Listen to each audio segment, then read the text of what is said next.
There are series that the sums of those series converge for all real numbers. An example of that would be one of the ones that we've shown before, that one of our familiar ones, which is sine x. So the series for sine x is negative 1 to the power n, 2n plus 1 factorial, that's the series part, and that's the coefficient part. And then there's x to the power 2n plus 1, that's the power series portion of it. And I set it up as a ratio test. So just make note that the 2n plus 3 is because when we increase n by 1, we're going to end up increasing that factorial term by 2. So we get 2n plus 3 factorial in the denominator. And for the power series part, the n plus 1 becomes 2n plus 3 in the numerator and 2n plus 1 in the denominator. So I've kind of color coded this so that we can simplify some of this out. So I'm going to group my terms. So I'm going to have the limit as n approaches infinity. And so the factorial parts cancel out, and we're going to be left with 2n plus 3 times 2n plus 2 times 2n plus 1 factorial. So I'm going to expand that out. So I'm going to cancel out maybe the 1. So n to the negative 1 to the power n, negative 1 to the power n plus 1 just becomes negative 1.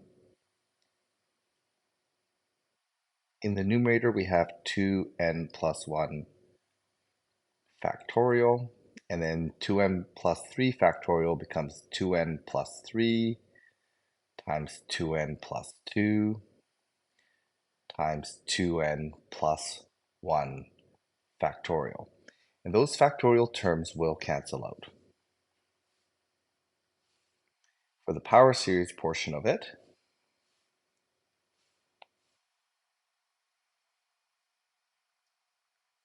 we're going to have 2n plus 3 divided by 2n plus 1. Well, we're going to be left with x to the power of 2.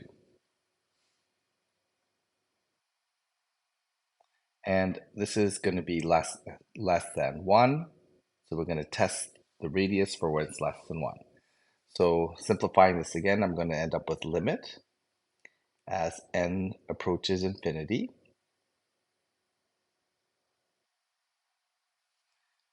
We have negative 1 over 2n plus 3, 2n plus 2. That is an n squared, sum. We're going to have the x squared times x squared, and this limit is less than 1. Well, as we let this limit go to infinity, what we're going to end up with is something that looks like this. We're going to end up with the negative 1 over 2n plus 3 and 2n plus 1 becomes 0. So 0 times, make that look a little bit nicer here. We have 0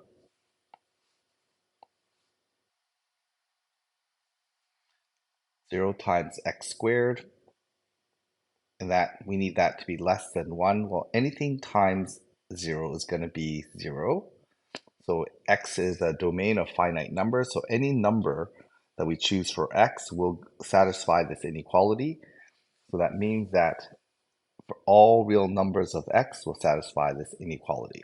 So we end up with an infinite radius.